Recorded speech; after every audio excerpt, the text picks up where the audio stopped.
5 दिनों के भीतर विशिष्ट शिक्षकों को वेतन भुगतान आदेश जारी। HMHT जिला आवंटन, TRE3 ट्रेनिंग व ट्रांसफर अपडेट, सक्षमता टू प्राण HRMS ऑनबोर्डिंग व वेतन के आदेश जारी। UPI के जरिए भी निकाला जा सकेगा PF का पैसा। ई शिक्षा कोर्स पर शिक्षकों की हाजिरी, स्मार्टफोन सुविधा। BPSC TRE3 के लिए TOT कार्यक्रम प्रारंभ। इंटर की स्कूटनिंग 1 अप्रैल से व मैट्रिक का रिजल्ट 31 मार्च तक संभव। उर्दू TET अभ्यर्थियों के रिजल्ट जारी करने की मांग की प्रदर्शन। नए शैक्षणिक सत्र के लिए निःशुल्क पाठ्य पुस्तकों का अनिवार्य वितरण। वेल दोस्तों, स्वागत है आप सभी का बिहार विशिष्ट शिक्षक के अनमोल पेशकश शिक्षा संवाद के एक और फ्रेश एपिसोड में, जहां हम बातें करेंगे दिन भर की तमाम बड़ी खबरों के बारे में। सबसे पहले टीचर ऑफ द डे बनने के लिए Sucheta Kumari from Madhubani and Shilpi Bharti from Sitamarhi ji को मेनी कॉन्ग्रेचुलेशंस। अगर आप भी बनना चाहते हैं टीचर ऑफ द डे तो इस वीडियो को शेयर करके अपने नाम और पता के साथ एक प्यारा सा कमेंट जरूर करिएगा। खबरों की सिलसिला स्टार्ट करते हैं। तो पहली बड़ी खबर, राज्य में जिन विशिष्ट शिक्षकों के आंकड़े HRMS पोर्टल पर अपलोड हो चुके हैं उन्हें अगले 5 दिनों में वेतन का भुगतान किया जाएगा। यह निर्देश शिक्षा विभाग के सचिव अजय यादव ने मंगलवार को सभी जिला शिक्षा पदाधिकारियों को दिया। पहली सक्षमता परीक्षा उत्तीर्ण 1,73,879 विशिष्ट शिक्षकों में से 1,39,099 का प्राण नंबर प्राप्त हो चुका है और 1,33,000 शिक्षकों के आंकड़ों को HRMS पोर्टल पर अपलोड किया गया है। अब तक मात्र 74,247 शिक्षकों को ही वेतन मिला है। शेष शिक्षकों के लिए शीघ्र कार्रवाई के निर्देश दिए गए हैं। इसी के साथ अगली बड़ी खबर की ओर बढ़े तो शिक्षा विभाग ने सक्षमता परीक्षा 2 उत्तीर्ण शिक्षकों के वेतन भुगतान से संबंधित कार्रवाई शीघ्र पूरा करने का निर्देश जिलों को दिया है। विभाग ने कहा कि विशिष्ट शिक्षकों को प्राण नंबर आवंटित करे। इसको लेकर प्राथमिक शिक्षा निदेशक साहिला ने मंगलवार को सभी जिला शिक्षा पदाधिकारियों को पत्र भेजा है। इसके बाद ही विशिष्ट शिक्षकों का डाटा HRMS पोर्टल के माध्यम से ऑनबोर्डिंग करने की कार्रवाई विभाग के स्तर से की जानी होगी। जी हां साथियों, वीडियो में आगे बने उससे पहले चैनल पे फर्स्ट टाइम जुड़े होंगे तो हमारे चैनल को सब्सक्राइब करके बेल आइकन जरूर से प्रेस कर दे। साथियों, इस माह के अंत तक लगभग सभी विशिष्ट शिक्षकों की HRMS ऑनबोर्डिंग और वेतन भुगतान प्रक्रिया पूरी होने की पूरी संभावना है। साथ ही प्रधानाध्यापकों और हेड टीचरों का जिला आवंटन भी इसी अवधि में होने की उम्मीद है। इसके अलावा लगभग 40,000 महिला शिक्षकों के तबादले की प्रक्रिया भी इस माह के अंत तक पूरी हो सकती है। साथ ही BPSC TRE3 की ट्रेनिंग 1 या 2 अप्रैल से शुरू होने की प्रबल संभावना बन रही है। साथियों, तो इन सभी अपडेट्स को आपको ध्यान में रखना है।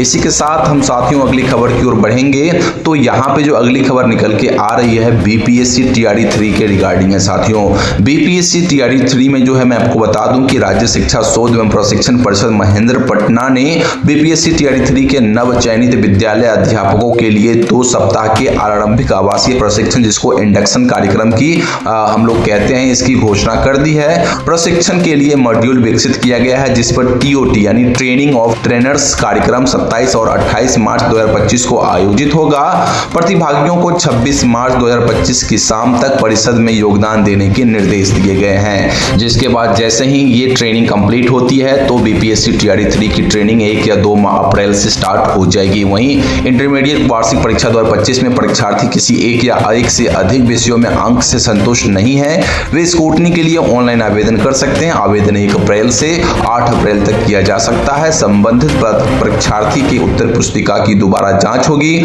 अगर अंक बढ़ेगा तो परीक्षार्थी का दोबारा रिजल्ट जारी किया जाएगा। बिहार बोर्ड के अध्यक्ष आनंद किशोर ने बताया कि मैट्रिक वार्षिक परीक्षा 2025 का परिणाम जारी करने की तैयारी भी अंतिम चरण में है। उन्होंने बताया कि परिणाम 31 मार्च तक जारी किया जा सकता है। उन्होंने कहा कि बोर्ड के स्तर से इसके लिए सभी प्रयास किए जा रहे हैं। जी हां साथियों, इसी के साथ अगली बड़ी खबर की ओर बढ़े तो राज्य के 10 लाख से अधिक स्कूली छात्र छात्राएं सरकारी योजनाओं के तहत साइकिल, पोशाक और छात्रवृत्ति की राशि से वंचित रहेंगे।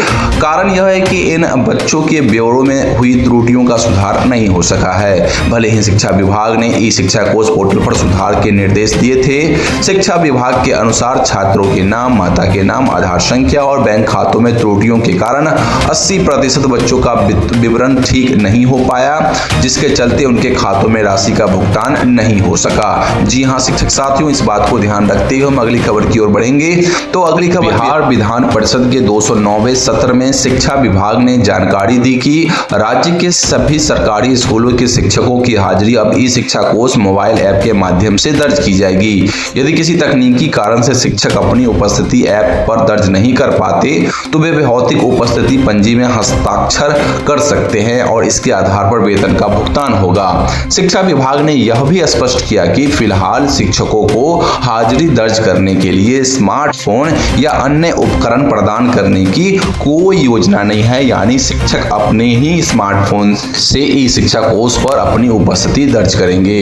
वहीं साथियों, बिहार शिक्षा परियोजना परिषद ने सभी जिला शिक्षा पदाधिकारियों को निर्देशित किया है कि कक्षा 1 से 8 तक के विद्यार्थियों को 2025-26 के शैक्षणिक सत्र के लिए निःशुल्क पाठ्य पुस्तक ससमय उपलब्ध कराई जाए।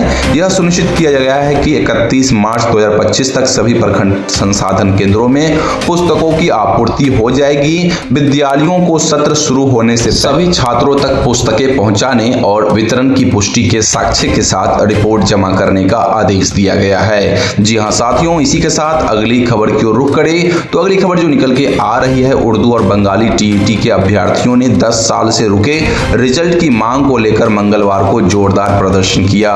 हजारों अभ्यर्थियों ने विधायक महबूब आलम के आवास तक विरोध मार्च निकाला और सरकार के खिलाफ नारेबाजी की। प्रदर्शन का नेतृत्व कर रहे मुफ्ती हसन रजा अमजदी ने आरोप लगाया कि तकनीकी खामियों का बहाना बनाकर 12,000 उर्दू टीईटी अभ्यर्थियों को फेल कर दिया गया। मुख्यमंत्री नीतीश कुमार के हस्तक्षेप के बावजूद अब तक रिजल्ट जारी नहीं हुआ है, जिससे अल्पसंख्यक समुदाय में आक्रोश है। जी हां शिक्षक साथियों, इस बात को ध्यान रखते हुए हम अगली बड़ी खबर की ओर बढ़ते हैं। तो अब जल्द ही आप यूपीआई के जरिए न सिर्फ अपना प्रोविडेंट फंड यानी पीएफ का बैलेंस देख सकेंगे, बल्कि 1 लाख रुपए तक के दावों के लिए भी आवेदन कर सकेंगे।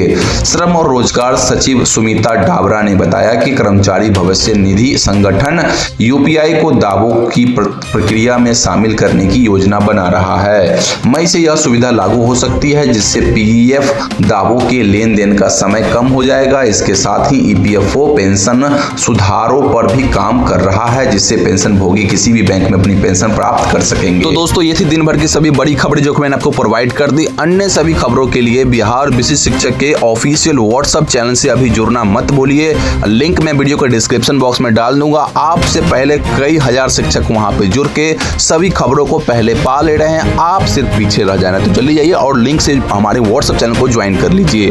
बाकी प्रतिदिन सुबह दिन भर की सभी बड़ी खबरों के साथ मैं इसी चैनल पर शिक्षा संवाद नामक एक वीडियो बनाता हूं, जिसमें आपको दिन भर की सभी खबरें प्रोवाइड कर देता हूं।